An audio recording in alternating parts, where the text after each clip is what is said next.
नमस्कार। आपका बात 25 में स्वागत है। तो बात 25 में कल जो बजट आया है तो उसकी विस्तृत चर्चा तो बाद में करेंगे, क्योंकि बहुत सारी चीज़ें, बहुत सारे क्षेत्र सरकार क्या कर सकती थी, क्या करना चाहती है, और शेयर मार्केट क्यों धड़ाम से गिर पड़ा, और जो एक्सपेक्टेशन रहती है कि हमेशा हर साल जो है वो इनकम टैक्स की लिमिट बढ़ती चली जाए, वो तो संभव नहीं है। तो जो बड़े बड़े जो इसको देखने वाले लोग हैं, जो विशेषज्ञ हैं, जो बजट की लंबी बजट पे, एक साल के बजट पे नहीं, बहुत सारे सालों के बजट पे, 10 साल के बजट पे नज़र रखते हैं, तो उसमें किन चीज़ों पे नज़र रखते हैं। तो चलिए हम भी थोड़ा बहुत इसको समझने का प्रयास करते हैं कि भारत का कैपिटल एक्सपेंडिचर पिछले 15 साल में किस तरह से बदला है। तो इस 15 साल में 11 साल तो इस सरकार के हो गए, यानी कि मोदी सरकार के हो गए, और 3-4 साल पहले के भी हो गए। तो कोई भी सरकार हो, देश की इकोनॉमी एक कंटिन्यूस साइकिल में चलती है, तो उसका आकलन करना हो, उसको देखना समझना हो, तो उसी तरह से देखा जाएगा कि मुख्य बात यह है कि क्या आपके पास में कैपिटल एक्सपेंडिचर, ये माना जाता है कि जो भी खर्चा कैपिटल एक्सपेंडिचर में होता है उससे 3 या 4 गुना जीडीपी में फर्क पड़ता है over a period of time. यानी कि ऐसा नहीं है कि आज आपने खर्चा किया तो कल से उसका जो है वो रिजल्ट आना शुरू हो जाएगा। रिजल्ट आने में 3-4 साल, 5 साल भी लग जाते हैं, क्योंकि सड़क बनती है तो आपने तो अलॉट कर दिया पैसा। अब सड़क बनने में जो बड़ी बड़ी सड़कें हैं उनमें लंबा समय लगेगा, एयरपोर्ट में लंबा समय लगेगा, और पोर्ट बनाने में लंबा समय रहेगा। तो भारत की परिस्थिति जब चीन से कंपेयर किया जाता है तो देखिए, चीन से ही कंपेयर करना पड़ेगा। तो चीन आज $19 ट्रिलियन की इकोनॉमी पे खड़ा है, हम 4.3 के आसपास है।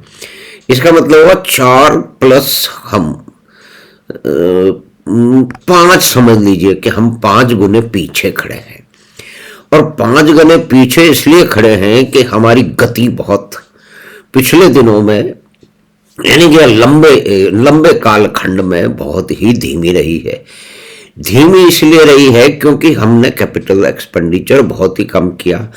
कैपिटल एक्सपेंडिचर क्यों कम किया? क्योंकि हमारी आय कम थी। तो ये सब दोनों चीजें मिलके आ जाती हैं। तो अब कुछ फैक्ट्स जो हैं, देखिए, राजनीतिक भाषणबाजी में तो कुछ भी कहा जा सकता है कि 2014 के बाद में सब गड़बड़ हो गया, मोदी ने बेच दिया, सब बेच देंगे, सब बेच बाल करके चले जाएंगे। ये एक पॉलिटिकल नारेबाजी है, और जिसमें वो जो नारेबाज लोग हैं ना तो वो कभी कोई फैक्ट और फिगर को देखते ही नहीं है, उसका आकलन भी नहीं करते हैं, और वो अपनी गति से, अपनी समझ से, उनके समझ तो ऑब्जेक्टिव पर आधारित है कि वास्तविक स्थिति का देखना समझना और उस पे दूसरों को बताने से उनका कोई मतलब नहीं है। उनका एक विरोध करने का राजनीतिक कारण है कि इस देश में हम अगर सत्ता में नहीं हैं तो सब कुछ गड़बड़ हो रहा है, हम सब कुछ महान काम कर रहे थे, देश को आगे बढ़ा रहे थे, शांति की तरफ जा रहे थे, दोस्तियां बढ़ा रहे थे, और सबसे बड़ी बात है कि नफरत कम कर रहे थे। तो भाई साहब, आप नफरत कम कर रहे थे, यानी कि एक मुख्य एक पक्ष उठा लेते हैं। तो फिर कश्मीर में क्या हो रहा था भाई? इतना नफरत कम करना, 35 साल पहले वहां से 3 से 5 लाख लोगों को भगा दिया गया। तो वास्तविकता तो ये है। बात आप कर रहे हैं कि हम नफरत कम कर रहे हैं, तो ये एक राजनीतिक नारेबाजी है, इससे अधिक कुछ है नहीं। जब हम वास्तविकताओं में जाएंगे, कुछ फैक्ट्स एंड फिगर की बात करेंगे, कोई देश आगे बढ़ रहा है, वो कह रहे हैं कि खड्डे में जा रहा है। भाई, अगर 10 साल पहले हमारी जीडीपी $2 ट्रिलियन के आसपास थी, और आज अब 4 से ऊपर खड़ी है, तो यानी कि रास्ता तो हम चल रहे नहीं, यानी कि पिछले हम बाकी को छोड़ देते हैं। बाकी को छोड़ देते हैं ना, पुराने सालों को। हम तो 60-70 साल की 47 की बात ही कर ले कि हम तो कहते हैं कि वहां से हमने जीरो से शुरू किया, तो हमने $2 ट्रिलियन की इकोनॉमी बनाई, जो कि 1991 के रिफॉर्म के बाद में। और रिफॉर्म के बारे में फिर इसी में समझना आवश्यक है कि इतना झूठ बोला गया है जिसकी कोई हद नहीं है। रिफॉर्म IMF के डिक्टेशन देने पे किए गए थे कि आप ये पैसा ले तो जा रहे हो, $7 बिलियन की बात थी सिर्फ, तो आप इसको चुकाओगे कैसे जब तक आपका बाजार नहीं चलेगा, जब आपकी टैक्स रेवेन्यू नहीं बढ़ेगी। क्योंकि आपने समाजवाद का जो प्रेत आपके सर पे उन्होंने नहीं कहा था, लेकिन हम उसको अगर आकलन करें तो समाजवाद का प्रेत हमारे नेताओं के, नीति निर्धारकों को, और अधिकतर जो है वो एडमिनिस्ट्रेटर जो है, IAS ऑफिसर हैं, उनके भी कंधे पे बैठा हुआ है। तो उसके कारण वो जो निर्णय लेते हैं, पर पहली बात तो ये कि जब आपके पास फंड नहीं है तो आप एक्सपेंडिचर कैसे करेंगे। आपके पास फंड क्यों नहीं है? क्योंकि आप कितने टैक्स रेवेन्यू नीचे कर रखी है। आपने टैक्स रेवेन्यू क्यों नीचे कर रखी है? क्योंकि आपको समाजवाद के जरिए दुनिया में बराबरी लानी है। तो ऐसा तो दुनिया में कहीं हुआ नहीं है। और फिर आप सरकारी नौकरी देंगे कितनों को? 2% को देंगे, 2.5% को देंगे, बाकी सब तो बाजार में काम करेंगे। वही बाजार जिसको हमारे सारे के सारे विद्वान अखबारों में बैठे हुए, टेलीविजन बैठे हुए, सुबह उठते ही पहला काम बाजार को गाली देने से करते हैं, सोने से पहले भी करते हैं। तो खैर, ये तो एक विस्तृत जो हम अखबारों में पढ़ते हैं, टेलीविजन में सुनते हैं, उसके अंदर जो हमें सुनने को अक्सर मिल रहा है और 10 साल से मिल रहा है, पिछले 11-12 साल में तो उसमें अति हो चुकी है। क्योंकि जो परिवर्तन आया है, जो समाजवादी लोग हैं उनको पसंद नहीं है। और जहां हम कैपिटल एक्सपेंडिचर की बातें करें, जहां हम GST की जो है GDP की बात करें, GST कलेक्शन की बात करें, इनकम टैक्स की बात करें, तो ये समाजवादियों को कुछ लेना देना उससे नहीं है। उनको ये हमेशा कहते हैं एक ही बात कि गरीबों का बंटाधार हो रहा है और कंसंट्रेशन ऑफ जो है वेल्थ हो रहा है। तो कंसंट्रेशन ऑफ नॉलेज क्यों नहीं हो रहा है? एक कक्षा में 5 विद्यार्थी ही तो पहले आएंगे ना, 3 आएंगे, सारे के सारे तो जो है ना वो क्या कहते हैं 100 में से 90 नंबर या 97 नंबर ला नहीं सकते। पहले आपने IIT टोटल 5 बना रखे थे, तो यानी कि उनको आपने पढ़ने लिखने की लिमिट कर रखी थी, अब उससे बढ़ गए हैं। तो वो परिवर्तन तो आया है ना। यानी कि आपको इलिटरिज्म में इतना होना था, IIT तो 5 ही होने चाहिए। यानी कि फिर जितने भी जो प्रभावशाली लोग थे और जो ज्यादा पढ़ाकू लोग थे वो, लेकिन बहुत सारे पढ़ाकू लोग जो कभी यूनिवर्सिटी नहीं गए, उन्होंने करोड़ों अरबों की जो है ना व्यापार खड़े कर दिए हैं। जिनकी साधारण जो है ना वो समझ थी, जिनको साधारण शिक्षा मानी जा सकती है कि भाई सारे के सारे बिलियनर एक्सपोर्ट थोड़ी गए हैं। बहुत सारे लोग हैं जो तो पढ़े भी नहीं है। अब धीरू भाई अंबानी का सबसे बड़ा एग्जाम्पल है कि यमन में कभी वो पेट्रोल जो है ना, पेट्रोल पंप पे पेट्रोल डाला करते थे गाड़ी में, लेकिन उनकी कोई दृष्टि थी, कोई विजन था। तो उसके बाद के अंदर आज जो डिजिटल रेवोल्यूशन भारत में आ चुका है इतना बड़ा, यानी कि चाइना से भी कम से कम दुगने से आगे है।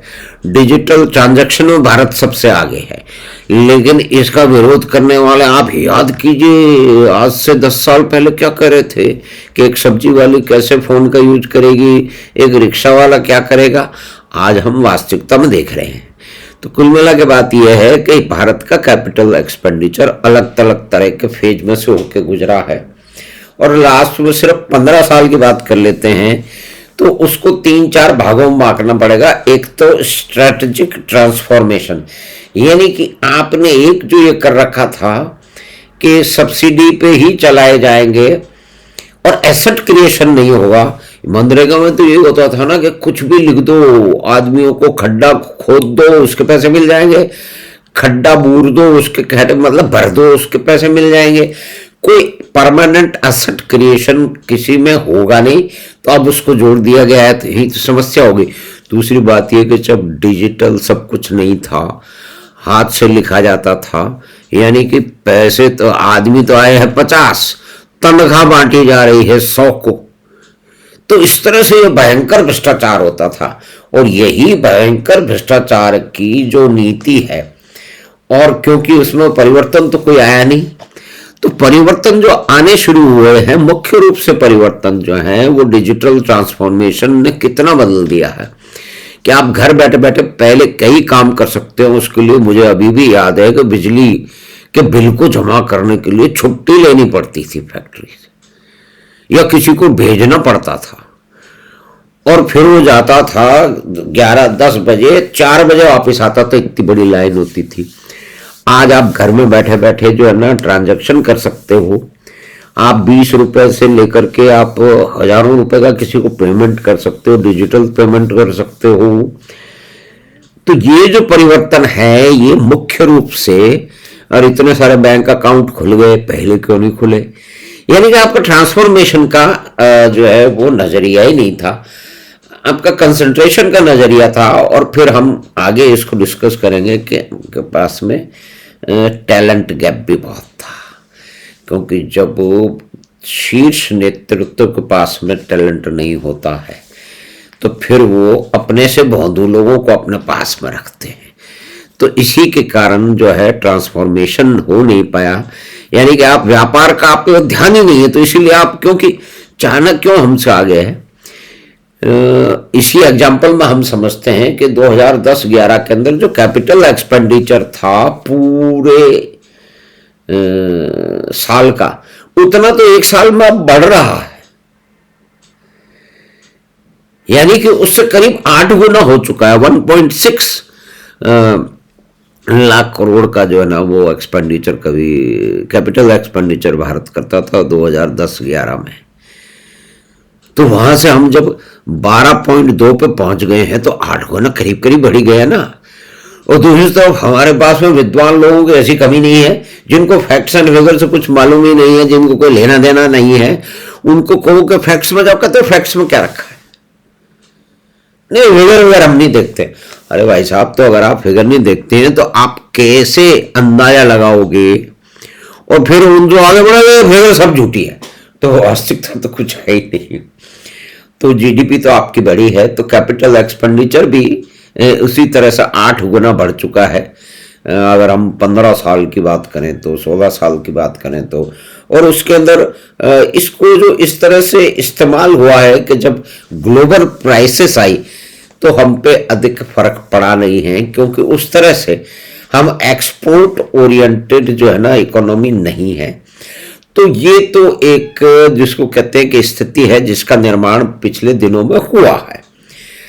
हम इससे बढ़ जा, अभी हम इंपोर्ट डिपेंडेंट इकोनॉमी है, क्योंकि हमको जो अपनी फैक्ट्रियां चलाने के लिए बहुत सारा रॉ मटेरियल और इंटरमीडिएट गुड है, जो कि आपको मशीन बना रहे हो और कुछ काम कर रहे हो तो उसमें जो बीच का प्रोडक्ट होता है, जैसे कोई मशीन बनानी है तो उसमें मोटर है, पंप है और कुछ स्पेशल इक्विपमेंट है। जैसे दवाइयाँ हैं तो उसके अंदर दवाइयों में बहुत सारा जो इस इंग्रेडिएंट है या कि प्रोसेस्ड इंग्रेडिएंट है, उसके अंदर फर्क है। तो चाइना तो क्या कर रहा है कि सारी दुनिया से रॉ मटेरियल लेकर के उसको ट्रांसफॉर्मेशन करके, भारत से भी जो है ना आयरन ओर भी जा रहा है, दुनिया भर का जा रहा है, और अमेरिका से पता नहीं और क्या क्या जो है वो खेती के सामान भी जा रहे हैं चाइना में, और वो उसको बदल करके डब्बे में बंद करके एक पैकिंग करके, और पैकिंग लगती है अमेरिका की कंपनी की, यूरोप की कंपनी पे, और वापस उन्हीं बाजार में चला जाता है। तो ये तो एक वास्तविक स्थिति है। तो कैपिटल एक्सपेंडिचर के हिसाब से देखा जाए तो फिर हम आगे जाके पूरी तरह से जब सारी चीजें सामने आ जाएंगी, जितना भी आकलन करने वाले लोग हैं, क्योंकि ये खबर तो रातों रात जो है ना वो देना का तो वो तो लोग दे ही रहे हैं। हमको तो प्रयास करना है कि उसको हम उसका आकलन करें, उसको एनालाइज करें, फैक्ट्स एंड फिगर के साथ करें। यानी कि 10 साल में जो भी कुछ हुआ है, देश एक गति से आगे जा रहा है, जो गति पहले से बढ़ती जा रही है। और अब करंट पीक जो है उसमें ट्रांसपोर्ट यानी कि कॉस्ट ऑफ प्रोडक्शन भारत में अधिक है। कॉस्ट ऑफ प्रोडक्शन इसलिए अधिक है क्योंकि हमारे पास रोड नहीं थी, रोड में इंफ्रास्ट्रक्चर हो रहा है और उसके अंदर इन्वेस्टमेंट लगातार हो रहा है, तो वो परिस्थिति बदल रही है। हाई स्पीड कॉरिडोर बन रहे हैं, उससे वो स्थिति बदली है, लेकिन उसका फायदा 3 या 5 साल बाद में होगा, क्योंकि जब रोड बनती है, रोड खड़ी हो जाती है, लोगों को चलना शुरू हो जाते हैं, तो फिर समझ में आता है कि वहां पे फिर दूसरे व्यापार आते हैं, मैन्युफैक्चरिंग आती है। और दूसरी भी एक बात और है, उस पर अलग से डिस्कस करने की जरूरत है कि ये कहना कि हमेशा मैक्सिमम एम्प्लॉयमेंट मैन्युफैक्चरिंग में मिलता है, ये बहुत ही गलत बात है, क्योंकि ऑटोमोबाइल सेक्टर सबसे अधिक जो है वो एम्प्लॉयमेंट देता है। यानी कि मारुति और जो फैक्ट्रियां हैं और महिंद्रा जैसी ऑटोमोबाइल की टॉप लेवल की फैक्ट्रियां हैं, वहां से लेकर के हमारी गली के पुकड़े तक जो स्कूटर और कार जो है वो उसको ठीक करने वाला जो मिस्त्री बैठा है वो उसमें है, तो आप ये समझिए कि उसमें बहुत बड़ा फर्क है। यानी कि आप अगर एक कार बनती है तो वो कितने लोगों को एम्प्लॉयमेंट देती है, तो इसकी गणना बाद में करेंगे। तो अधिकतर जो बहुत सारे क्षेत्र हैं, सबकी बात तो नहीं हो सकती कि उसमें सर्विस सेक्टर में ज़्यादा एम्प्लॉयमेंट क्रिएट होता है मैन्युफैक्चरिंग से अधिक। ऑटो सेक्टर उसका एक एग्जाम्पल है कि कम से कम 8 या 10 गुना अधिक, क्योंकि वहां पे फिर बैंकिंग भी आ जाएगा, फिर वहां पे इंश्योरेंस भी आ जाएगा, फिर वहां पे मरम्मत भी आ जाएगी, फिर उसमें बाद में स्पेयर पार्ट की मैन्युफैक्चरिंग भी आ जाएगी, फिर स्पेयर पार्ट की जो सेल भी आ जाएगी, उसके कंसल्टेंट भी आ जाएंगे। तो ये एक बहुत बड़ी परिस्थिति है जो कि हमारे सामने आ रही है, और ऑटोमोबाइल का मैन्युफैक्चरिंग बढ़ता चला जा रहा है। ये बात सही है कि हमारे शहर की प्लानिंग और एग्जीक्यूशन ठीक नहीं हो रहा, वहाँ पे बहुत बड़ा निकम्माई का एक बहुत बड़ा तंत्र बैठा हुआ है। तो निश्चय ही आगे उस पर नजर जाएगी और उसको शायद ठीक किया जाएगा। तो हमने फैक्ट एंड फिगर पे बात की कि आज की तारीख में जो बजट में जो कैपिटल एक्सपेंडिचर 12.2 लाख करोड़ का है, वो आज से 15 साल पहले के 1.5 या 1.6 से करीब करीब 8 गुना बढ़ा है। तो इसका मतलब ये है कि देश खड्डे में नहीं जा रहा है। मुख्य बात जो राजनीतिक को जो हमारे समाजवादी जो विद्वान हैं, जो कि सारे दिन जो है वो देश को लानत भेजते रहते हैं कि खड्डे में चला जाएगा, उनको बेचने से बड़ी दिक्कत है, लेकिन अगले ही क्षण बाजार में खरीदने चले जाते हैं। आत्मा अपनी बेच रखी है, फैक्ट एंड फिगर में कभी कोई जाएंगे नहीं, एक नारेबाजी करते रहते हैं।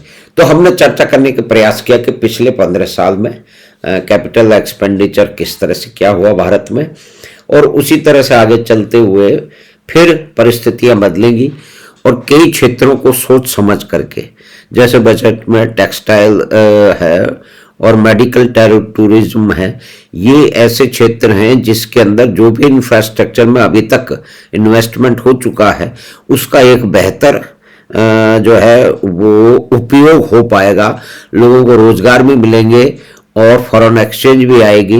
तो ये चीजें आगे आने वाले बात में हम उसकी चर्चा करने का प्रयास करेंगे। तो हमें आशा है कि ये छोटी सी बातचीत जो कि भारत के कैपिटल एक्सपेंडिचर के बारे में थी पिछले 15 साल के बीच में, वो आपको पसंद आई होगी। तो आप चैनल बात 25 को सब्सक्राइब करें, लिंक अपने मित्रों और परिवार के साथ साझा करें। हम आपसे फिर मिलेंगे बात 25 की अगली बात में। धन्यवाद, नमस्कार।